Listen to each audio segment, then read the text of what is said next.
Hello and welcome student. तो बच्चे आज की क्लास में हम मनी मार्केट डिस्कस करेंगे, क्योंकि लास्ट क्लास में हमने फाइनेंशियल मार्केट के इंट्रो कर लिए थे और उसके फंक्शन भी कर लिए थे और टाइप ऑफ फाइनेंशियल मार्केट भी डिस्कस कर लिया था। तो फाइनेंशियल मार्केट का जो एक पार्ट है मनी मार्केट, आज उसको डिस्कस करेंगे और नेक्स्ट क्लासेस में कैपिटल मार्केट को डिस्कस करेंगे। तो स्टार्ट करते हैं बेटा। मनी मार्केट, तो कल की क्लास में ही मैंने आपको बता दिया था कि मनी मार्केट वो मार्केट होती है जहाँ पे शॉर्ट टर्म सिक्योरिटीज इशू की जाती हैं। शॉर्ट टर्म सिक्योरिटीज का मतलब क्या है कि जो लेस देन, जिनकी maturity period less than 1 year होती है, तो उसमें ट्रेड किया जाता है, तो उसको बोला जाता है मनी मार्केट। तो आप अपनी बुक के अकॉर्डिंग ही देख लीजिए। It refer to the market where the transaction in short term securities are made. जहाँ पे शॉर्ट टर्म सिक्योरिटीज में ट्रांजेक्शन किया जाता है उसको मनी मार्केट बोला जाता है। शॉर्ट टर्म का मतलब अप टू 1 ईयर के लिए। और इसमें कौन कौन सी सिक्योरिटीज इसमें इंक्लूड होती हैं, जो कि अभी हम पढ़ेंगे इसके, बस वैसे आप देख लीजिए। Call money, treasury bill, commercial bill, certificate of deposit, commercial paper, etcetera. तो ये सारी के सारे इसके क्या हैं, इंस्ट्रूमेंट हैं। इसका नेचर समझ लीजिए, नेचर या फीचर, और ये ज़्यादा जब आपको समझ आ जाएगा जब आप इसके इंस्ट्रूमेंट कर लेंगे, लेकिन अभी समझ लीजिए। मोर लिक्विड, मोर लिक्विड का मतलब ये है कि जैसे आप सपोज कर लीजिए आपने इसमें से जितने भी आपने इंस्ट्रूमेंट खरीदे हैं उसमें से मान लीजिए आपने कुछ भी खरीद लिया, जैसे ट्रेजरी बिल आपने खरीद लिया। तो इस ट्रेजरी बिल को आपने खरीद लिया और आपको जो पैसे की ज़रूरत हुई, तो आप दोबारा इसको ले जाके जो इशूअर है उसको तो नहीं दे सकते हो, तो किसको दोगे? इसके लिए एक फॉर्मल अरेंजमेंट की गई है, एक बनाया गया है the discount finance house of India. मतलब इसके पास आप लेके चले जाइए और ये क्या करेगा, आपका ट्रेजरी बिल ले लेगा और आपको पैसे दे देगा। तो इस तरह से इसको क्या बोला जाता है, मोर लिक्विड। मतलब आपको यहाँ पे किसी परचेजर को ढूंढने की जरूरत नहीं है, आप डायरेक्टली किसके पास लेके चले जाइए,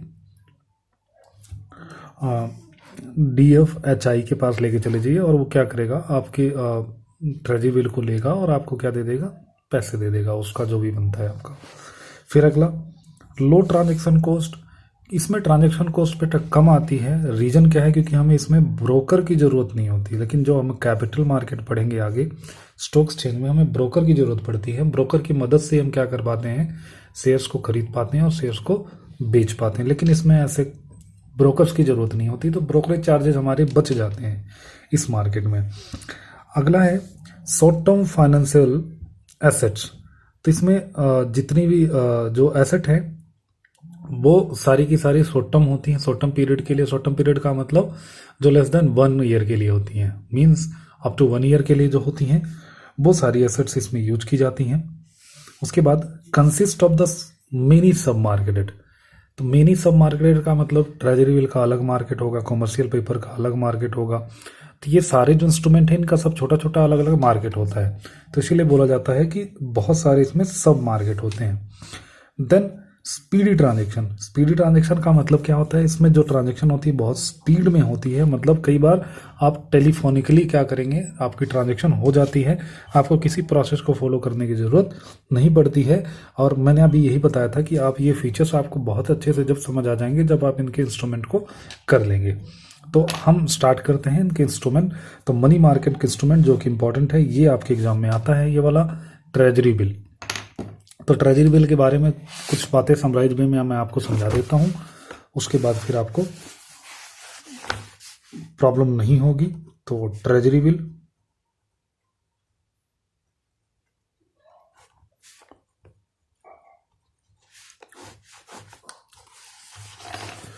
ट्रेजरी बिल क्या होता है आप समझिए। जब गवर्नमेंट ऑफ इंडिया को पैसे की जरूरत होती है, नीड ऑफ मनी, और वो पैसे गवर्नमेंट ऑफ इंडिया को शॉर्ट टर्म की जरूरत होती है, शॉर्ट टर्म पीरियड के लिए। शॉर्ट टर्म पीरियड का मतलब लेस देन 1 ईयर के लिए होती है जरूरत। तो गवर्नमेंट ऑफ इंडिया क्या करती है, मतलब अब ये ज़रूरत क्यों होगी, आप जानते होंगे कि जो गवर्नमेंट ऑफ इंडिया को सैलरी देनी होती है एम्प्लॉयज़ को, या और भी कुछ काम करने होते हैं अपनी, मतलब उसको जो वर्किंग कैपिटल है गवर्नमेंट ऑफ इंडिया की वो कमी हो जाती है, तो गवर्नमेंट ऑफ इंडिया ऐसा करती है, वो आरबीआई को बोलती है क्या इशू करने के लिए, एक ट्रेजरी बिल इशू करने के लिए। ठीक है, तो treasury bill government of India के बिहाफ पे आरबीआई इशू कर देता है, किसमें, पब्लिक में। तो इसको पब्लिक भी परचेज कर लेती है, इसको बैंक भी परचेज कर सकते हैं, कोई फाइनेंशियल इंस्टीट्यूट भी परचेज कर सकता है। तो ये सभी क्या कर लेते हैं, इसको परचेज कर लेते हैं। देखो अब आपके मन में ये आ रहा होगा कि ट्रेजरी बिल क्या हुआ। ट्रेजरी बिल कुछ नहीं है बेटा, एक कागज़ का टुकड़ा है, जैसे शेयर होता है वैसे ट्रेजरी बिल है। ठीक है, बट इसको इशू कौन करता है, गवर्नमेंट ऑफ इंडिया इशू करती है। इसके थ्रू क्या करती है government of India, short term की मनी अरेंज करती है, जो शॉर्ट टर्म उसकी कैपिटल की जरूरत है उसको अरेंज करती है। तो एक कागज़ का टुकड़ा है जस्ट, इसको इशू कौन करता है, आरबीआई इशू करता है। किसके बिहाफ पे, गवर्नमेंट ऑफ इंडिया के बिहाफ पे। किस लिए इशू करता है, क्योंकि गवर्नमेंट को शॉर्ट टर्म मनी की जरूरत होती, इसलिए इसको इशू करती है गवर्नमेंट ऑफ इंडिया। और कितने रुपए का होता है एक ट्रेजरी बिल, एक ट्रेजरी बिल बेटा 25,000 का होता है, 25,000 का होता है। एक ट्रेजरी बिल कितने का होता है, 25,000 का होता है। मतलब अगर आपको एक ट्रेजरी बिल परचेज करना है तो आपको 25,000 रुपये पेड करने पड़ेंगे। तो इसी को बोला जाता है कि ये 25,000 के मल्टीपल में होता है। ठीक है, अब इसमें अगर हम इसको खरीदेंगे तो बेनिफिट क्या होता है, जैसे शेयर खरीदते हैं तो शेयर पे क्या बेनिफिट होता है, हमें डिविडेंड मिलता है। तो इसी तरीके से इसको खरीदेंगे तो क्या बेनिफिट मिलेगा। तो देखो इस पे इंटरेस्ट रेट तो डिफाइन नहीं होता है, जो इंटरेस्ट रेट है ना कि कितने % आपको रिटर्न मिलेगा, ये इस पे डिफाइन नहीं होता है। इसीलिए इसको बोला जाता है जीरो कूपन बॉन्ड। इसीलिए इसको क्या बोला जाता है, जीरो कूपन बॉन्ड्स बोला जाता है। तो अब आपको इसमें फ़ायदा क्या होगा, फ़ायदा ये होगा कि जब आप 25,000 का जो ट्रेजरी बिल है उसको गवर्नमेंट ऑफ इंडिया मतलब आरबीआई जब इशू करेगी तो वो किस पे इशू करेगी बेटा, डिस्काउंट पे इशू करती है। डिस्काउंट पे इशू का मतलब क्या हो गया कि 25,000 का मान लीजिए उसने 24,000 में इशू कर दिया, लेकिन जब उससे रिडीम करेगी, मतलब जब आपको पैसा देगी, रिडीम करेगी, तो कितने पे रिडीम करेगी, 25,000 पे रिडीम करेगी। तो अब यहाँ पे सारी बातों को मैं एक बार समराइज कर देता हूँ तो फिर से समझ आ जाएगा। गवर्नमेंट ऑफ इंडिया अपनी शॉर्ट टर्म जो उसकी ज़रूरत है उसको पूरा करने के लिए आरबीआई को डायरेक्शन देती है कि आप मेरे बिहाफ पे क्या इशू कर दीजिए, ट्रेजरी बिल इशू कर दिए, ट्रेजरी बिल इशू कर दीजिए। तो ट्रेजरी बिल आरबीआई इशू कर देती है on the behalf of the government of India. और इसके परचेजर कौन हो सकते हैं, पब्लिक, बैंक, फाइनेंशियल इंस्टीट्यूशन, कोई भी इसको परचेज कर सकता है। और एक बिल कितने का होता है, 25,000 का होता है। इंटरेस्ट रेट इस पर मेंशन नहीं होता, इसीलिए इसको क्या बोला जाता है, जीरो कूपन बॉन्ड्स बोला जाता है। और उसके बाद आरबीआई जब इसको इशू करती है तो वो डिस्काउंट पे इशू करती है, और जब रिडीम करती है तो एट पार पे रिडीम करती है। रिडीम करती है तो एट पार पे रिडीम करती है। तो इन दोनों के बीच का जो डिफरेंस होता है वही जो इन्वेस्टर है उसका फायदा होता है। मतलब 24 का इशू किया, 25 का रिडीम किया, मीन्स क्या हुआ, 24,000 में हमने खरीदा और जब हम इसको मैच्योरिटी पे आरबीआई के पास लेके गए तो आरबीआई ने हमें कितना दिया, 25,000। तो हमारा 1,000 रुपये का जो बेनिफिट हुआ वही क्या होता है बेटा, रिटर्न होता है कस्टमर का। वही क्या होता है, कस्टमर का रिटर्न होता है, मतलब इन्वेस्टर का। तो आई होप ये समझ आ गया होगा, इतना कॉम्प्लिकेटेड नहीं है। तो अपनी बुक के अकॉर्डिंग देख लीजिए। देखिए, treasury bill means short term instrument which the central government issued to the financial institution या जनरल पब्लिक को in order to meet its short term financial needs. its maturity period cannot be more than one year. एक साल से ज़्यादा नहीं हो सकता। और इसको they are issued by the RBI, RBI करता है on the behalf of the government of India. एक चीज़ इसमें और ध्यान रखना है जो उसमें मुझे ध्यान नहीं रहा बताना, यूजली मैच्योरिटी पीरियड इसका कहाँ से स्टार्ट हो जाता है बेटा, 14 दिन का भी इशू किया जाता है, 91 डेज का भी इशू किया जाता है, और 182 डेज का और 364 डेज का। तो 4 कैटेगरी के हमारे क्या आते हैं, ट्रेजरी बिल आते हैं, जो इसको इस तरह से इशू किया जाता है डेज वाइज। तो this bill generally board by the commercial bank खरीद लेती है, नॉन फाइनेंशियल कंपनीज खरीद लेती हैं, LIC, UTI, GIC ये सब खरीद लेते हैं। तो treasury bill are the highly liquid nature because the RBI is ever ready to buy them on discount. तो आरबीआई इसको कभी भी खरीद मुझे है, जब आप चाहो कि मुझे पैसे की ज़रूरत है, आरबीआई के पास लेके जाओगे, या मतलब आरबीआई का जो सेंटर है वहाँ पे लेके जाओगे, आपको ये पैसे मिल जाएंगे। उसके बाद they are issued less than the face value. अभी मैंने बताया था कि फेस वैल्यू से कम पे इशू किया जाता है, मतलब डिस्काउंट पे इशू किया जाता है, लेकिन जब इसकी पेमेंट होती है तो फेस वैल्यू पे होती है। द इनकम ऑफ इन्वेस्टर, इसी का डिफरेंस ही क्या होता है, जो इन्वेस्टर है उसकी इनकम होती है। और इस पे इंटरेस्ट रेट मेंशन नहीं होता, इसीलिए इसको क्या बोला जाता है, जीरो कूपन बॉन्ड्स बोला जाता है। और किसमें 25,000 के मल्टीपल में खरीदा जाता है। ठीक है, तो ये बेटा आपके एग्जाम में क्वेश्चन आता है, और ये आपसे डायरेक्ट क्वेश्चंस में पूछता है। डायरेक्ट इन द सेंस की मतलब केस स्टडी में तो कम ही चांसेस होते हैं इसके आने के, वैसे क्वेश्चन आ जाता है। अब अगला जो हम पढ़ेंगे बहुत इंपॉर्टेंट है हमारा कॉमर्शियल पेपर, और ये आपके एग्जाम में केस स्टडी में आता है क्वेश्चन। ठीक है, ये आपके एग्जाम में किस में आता है, केस स्टडी में क्वेश्चन आता है। तो इसके बारे में मैं आपको कुछ चीज़ें पहले बता दूं, उसके बाद फिर क्या करेंगे, इसको आपके बुक के अकॉर्डिंग देखेंगे। देखिए, commercial paper CP, commercial paper issue कौन करता है, जैसे ट्रेजरी बिल को गवर्नमेंट ऑफ इंडिया इशू करती थी अपनी शॉर्ट टर्म जरूरत को पूरा करने के लिए, वैसे कॉमर्शियल पेपर को इशू कौन करता है, कॉमर्शियल पेपर को इशू करती है प्राइवेट फर्म,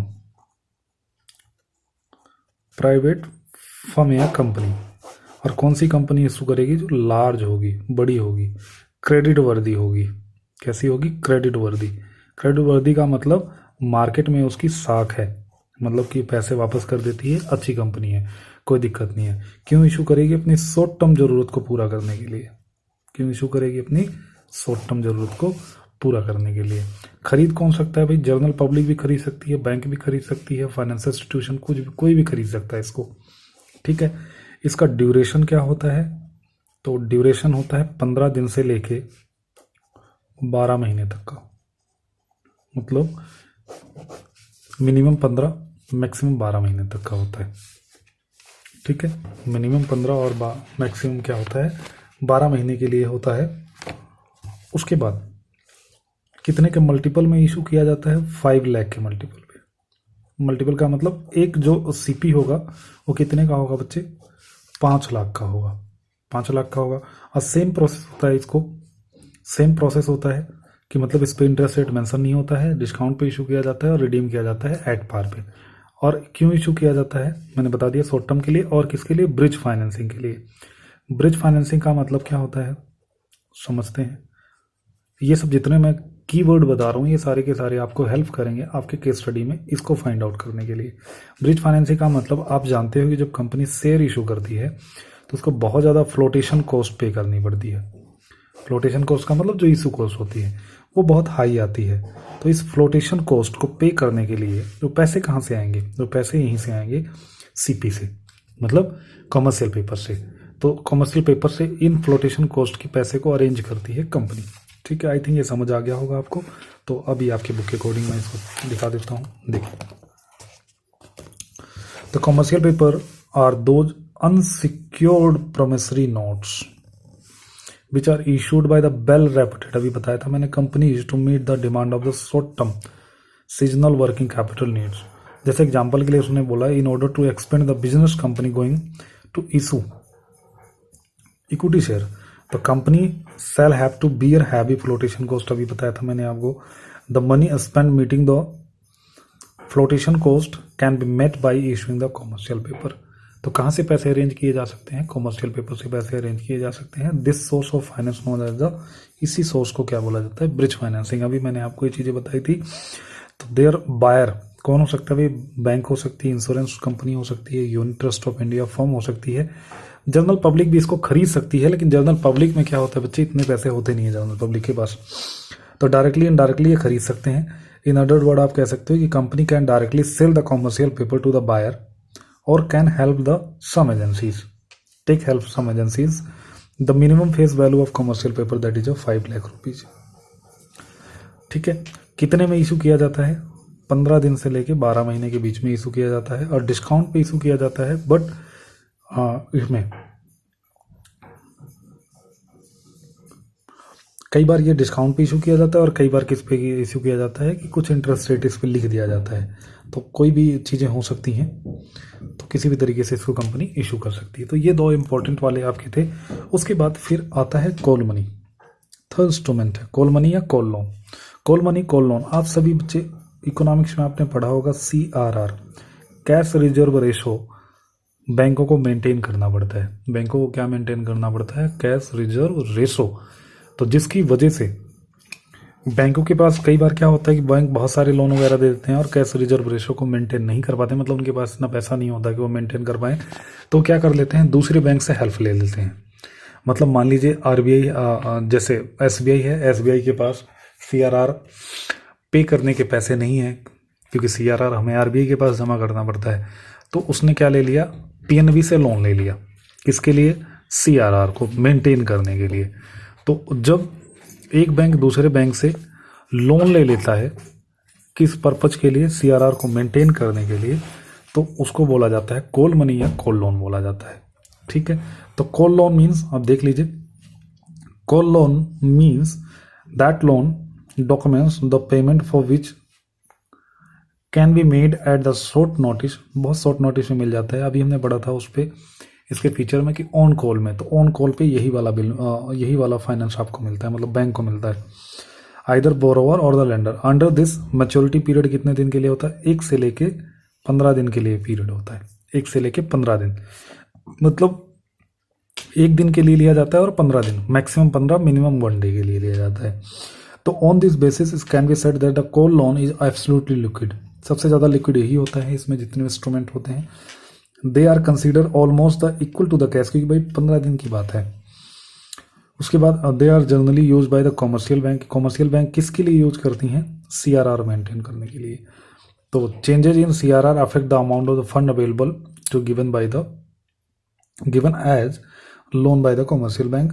और इसमें क्या होता है, देखिए, जो इंटरेस्ट रेट होता है उसी को क्या बोला जाता है? कॉल रेट बोला जाता है। और ये वेरी करता है डे टू डे, मतलब सबसे ज़्यादा हाई रेट का इंटरेस्ट होता है इसमें, और ये वेरी करता है डे टू डे। कई बार तो ये R to R भी चेंज कर जाता है, मतलब इस घंटे में कुछ रेट है और अगले घंटे में कुछ रेट हो जाएगा। उसके बाद इसी में एक पॉइंट और पढ़ेंगे, तो इसमें जो मिनिमम जो ट्रांजैक्शन होती है वो कितने की होती है बेटा? 10 करोड़ की होती है। जैसे अभी हमने पढ़ा था ना, ट्रेजरी बिल में 25,000 का, कॉमर्शियल पेपर में 5 लाख, तो इसमें मिनिमम ट्रांजैक्शन कितने की होती है? 10 करोड़ की होती है। तो कोई बैंक को कितना लेना पड़ेगा? 10 करोड़ देना पड़ेगा, क्योंकि बैंकों का काम है तो छोटा मोटा काम नहीं होता है। ठीक है, तो आई होप ये आपको समझ आ गया होगा।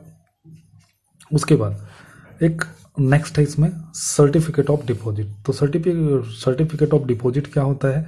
सर्टिफिकेट ऑफ डिपॉजिट एक निगोशिएबल इंस्ट्रूमेंट होता है, मतलब एक पीरियड के बाद इसको क्या किया जा सकता है? दूसरे को दिया जाता है। जैसे मैंने खरीद रखा है सर्टिफिकेट ऑफ डिपॉजिट और मैं किसी और पर्सन को दे दूं, और कोई और पर्सन क्या करे, मैच्योरिटी पे बैंक पे लेके चला जाए, तो बैंक उसको पैसा दे देगा। इसी को बोलते हैं निगोशिएबल इंस्ट्रूमेंट।